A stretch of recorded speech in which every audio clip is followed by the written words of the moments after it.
What was that? Oh Lord, it's the queen bee. Regina George. Don't look her in the eye! I'm never gonna believe what I found this morning. Your burn book.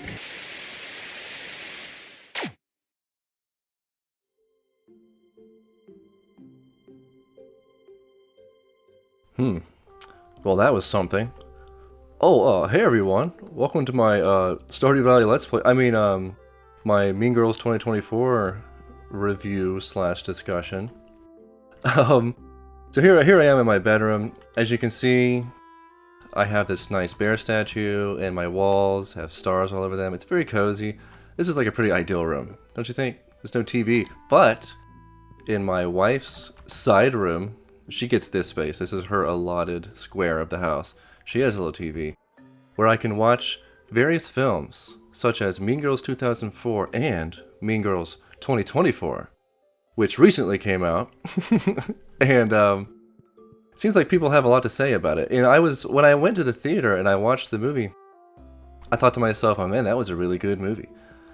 I bet people are gonna really like this. You know, I thought it was really fun. If a movie is fun, like even if it's not a cinematic masterpiece, as long as it's fun, it really goes a long way with me.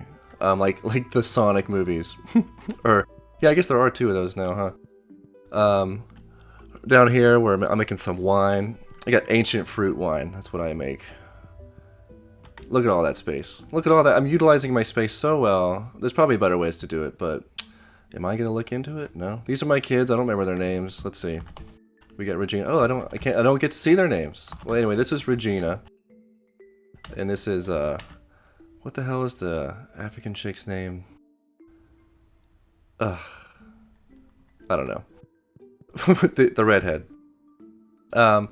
Anyway, I've seen some criticisms of the movie that I've seen is that the 2004 movie was just so iconic that there's no way that like a reboot could ever live up to it. But it is important to note, I know a lot of people have pointed this out, but I would be remiss if I didn't point it out. It's not really a remake of the 2004 movie, it's a film adaptation of the Mean Girls musical, which I didn't even know was a thing until the day that I went to go see 2024 Mean Girls.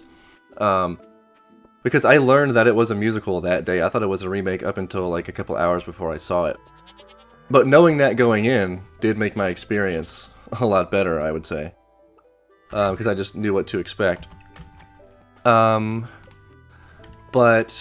anyway, I mean, I kind of agree with what people are saying. Like, the first one was really iconic, especially for people in my generation. I was born in '99, so I don't know. People like older than me obviously saw it before I did, and it's part of their like generation. But I was telling my mom about it, and it's like my generation and the generation right before me. This is like our Mean Girl. No, sorry, this is like our Breakfast Club. Like Mean Girls is like the Breakfast Club of the youngsters. That's kind of how I see it. Let me know in the comments if you agree or disagree with that statement. Anyway, is my farm kind of cute? I am really enjoying how my farm turned out. I got the bees up here. I got the mushrooms in the cave over there. I got this little walkway. But anyway, it's really... Oh, what is that? What is that noise? Oh, it's the water heater. Oh, I hope that stops soon. That's a very loud noise. You know what? Just push with me through it. I'm making this video today. I don't know how to make the water heater shut up, but hopefully it stops soon. Just bear with me, okay?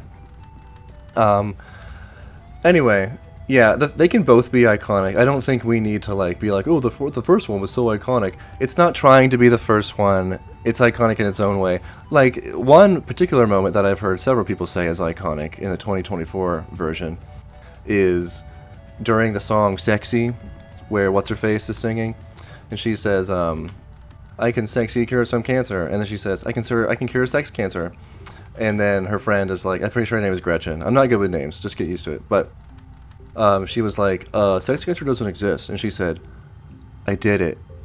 Dance break. And she started dancing. People say that's iconic. I've had a lot of people say that little moment there is iconic, and I tend to agree. So they can both be iconic at the same time. Another criticism I've seen of the new one is that it's woke. And I don't really see it. I mean, I'm not the wokest guy around. I'm not. But like, even I was like kind of surprised when people were saying that it was woke. I mean, yeah, there are more people of color in the cast than there were in the 2004 version. And they did mention feminism like twice. But I mean, correct me if I'm wrong, but I think that's like it. And you know, like, I have absolutely no qualms with them having a diverse cast. I think it's a good thing. And like when they mentioned feminism, it was like, I think it was kind of clever how they did it. They was like, "This is modern feminism talking." It's from the Sexy Song again, and they were like, "Watch me run the world in shoes I can't even walk in." I like that line. That's a pretty cool line. So I got no problems with that. So if that's what you're calling, if that's your problem with the movie, I respectfully disagree with your criticism. Another criticism I saw was that the songs took up too much time, and things that made the original iconic had to be taken out because of it. And I don't know. I guess. Whatever. Who cares? It's a musical. I feel like, again, like if people knew that it was a musical going in, I feel like maybe they wouldn't have been so upset about it. Like I feel like a lot of people went to go see this movie not knowing it was a musical. And I would have been one of those people if someone hadn't told me right before. So, yeah, and I feel like they still made an effort to include some of the iconic stuff in the beginning. I'm actually playing, by the way. I'm not just like... This isn't a video I overlaid. I'm actually playing. See, left, right, left, right, left, right. Down, up, down, up. I just don't have anything to do in the game right now, so I'm just walking around. What does she have to say? I wonder if I could make a collage out of dried leaves. I bet you could, dude. They're just so colorful. I can't help but think of the Pension of Art project. I feel like she's not really wondering if she could. She's wondering if she is going to. And I hope she does. I hope she does, because I bet it would look cool. But... like the whole Glen Coco thing, like one of the things that made the first movie iconic was the "You go Glen Coco," and they did mention that they said that in the new one, which I thought was neat, you know, including that for people who like it. But personally, you know what, I never really thought it was that funny, honestly. Like you go Glen Coco, I don't know, I was never really on board with thinking that was hilarious. So whatever, you know, like, I don't really care about that. Another criticism I saw was that Regina wasn't as bitchy as she was in 2004. I'm totally on board with this one. She like, what's her name? Renee Rapp. She definitely played Regina well, and she fit the role. I didn't buy that she was in high school with her looking how she looks. She's not old or anything, but she doesn't look like she's in high school. But beyond that, I thought she played the character really well. But there was something about the 2004 Regina that was just a little more bitchy. You know, like she really, really played that role well. And you know, honestly, to go back to the last point, one scene that I really liked in the first movie was when they were doing like the little interviews of the students, and they were like, "Oh, Regina touched my hand in the hallway, and I haven't washed it in years," or whatever they said. I really liked that scene. I thought that was really funny in the first movie. And I don't remember that. I don't think they did. I've only seen the new movie once in theaters. It's been a few weeks, but I don't remember them doing anything like that. There was like some sort of texting thing they did, but it wasn't the same. So I'm kind of with people saying the first one was more iconic on that point for sure. But anyway, the first movie, Regina was definitely, she was better fit for the role, but I think Renee Rapp did a fine job. No, like not many things to complain about with her performance. And the last complaint I want to talk about for the new movie was that the Christmas scene where they're like dancing and whatnot was a lot sexier in the first movie. And you know what? This is probably the point that I am most passionate about right now, because you know what? It was sexier in the first movie. Like the whole like leg slapping thing, they didn't do that. And she fell over. What's up with that? Like, like I don't know. I don't remember her falling over. It's been a while since I've seen the first one. Honestly, I might just be talking out of my ass here, but I don't remember anyone falling over in the first movie. And it was just overall just cleaner and sexier in the first movie. The whole Christmas scene. So I'm with them. I'm with people there when they say that. But to move on to positives, like, I haven't really, I don't know, I've seen, the most positive thing I've seen other people say about the movie is like, remember, it's a musical, and the whole dance break thing was iconic, and I really liked the songs and the cast. But the things like the good part of the movie section of the video, or the things that were good about the movie section of the video, I'm gonna mostly keep it to things that I personally observed. And first of all, ironically, like I just mentioned, is the casting. I thought everyone played their roles really well. Especially, I wish I could remember the name of the main character. I don't know. Let's just call her Jenny. Jenny, the girl from Africa. Really liked her. What was it? It was like Katie. Katie, that's what it was. Katie or Caddy. No, it was Katie. It was Katie. I thought she played that nervous new girl part really well. And I really bought it when she turned into one of the plastics. And Gretchen and the other one, they were both great. And also, I think my favorite one, though, was the one who's too gay to function. I can't remember his name either. Oh, phone call. I cannot talk right now. But the one who's too gay to function, I can't remember his name. I really, really liked how he played his part. He nailed it. I think he was like a highlight of the movie, honestly. I really, really liked him. Second thing, I thought the songs were really, really good. Sexy has been stuck in my head. Like, I give you sexy corn. And that one part where she's like, sexy pom-pom, sexy jaws, catching sexy sharks. It's really like stuck in my head like crazy. And the whole like, my name is Regina George, and I am a massive deal. That's a good song. They nailed it. And the choreography with the songs too, especially like when Katie is like first walking into the school and she's like looking around and like spinning and everyone's like dancing around her and everything. That was great. That was a really good intro to the school.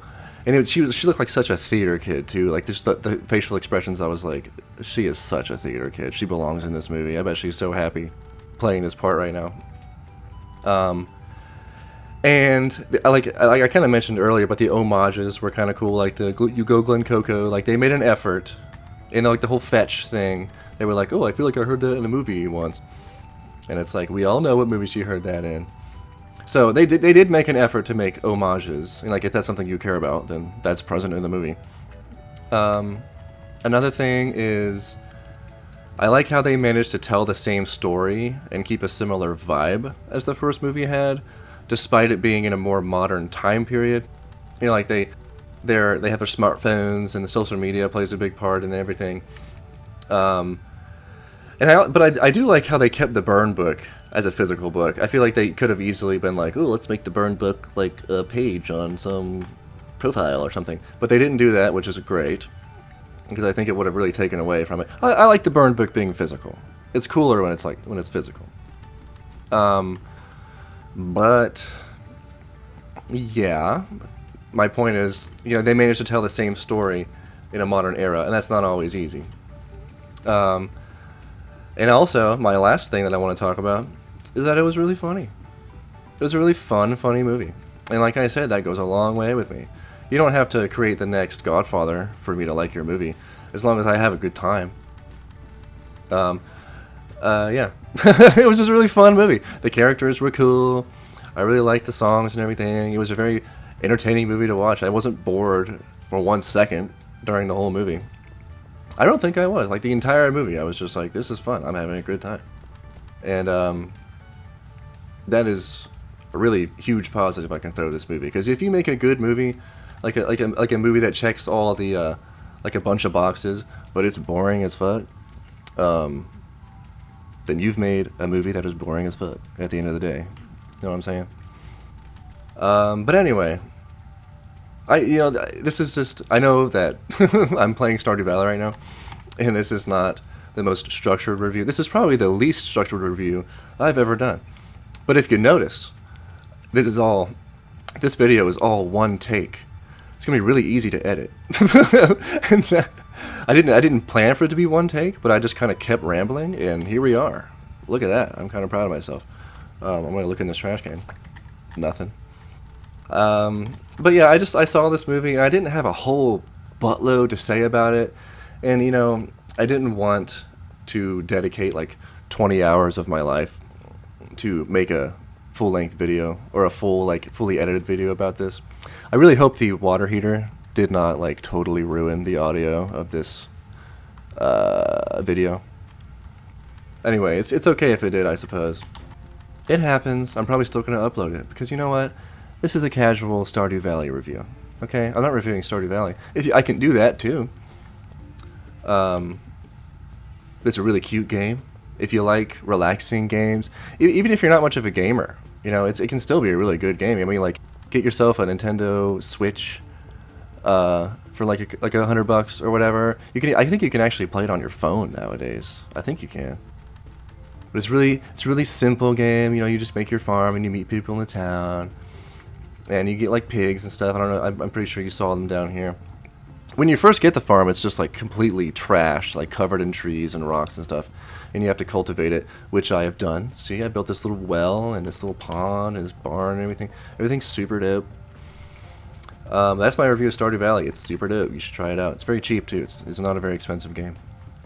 But as far as Mean Girls goes, I really enjoyed Mean Girls 2024, and I also really enjoyed 2004 version because I can like two things at once. Okay. So if you like the first one, you should give the second one a chance, but just know, it is a musical. Alright? Thank you for watching. This has been The Alec Powers. I'm going to sit here by the fire and warm up my buns. Later. Please subscribe.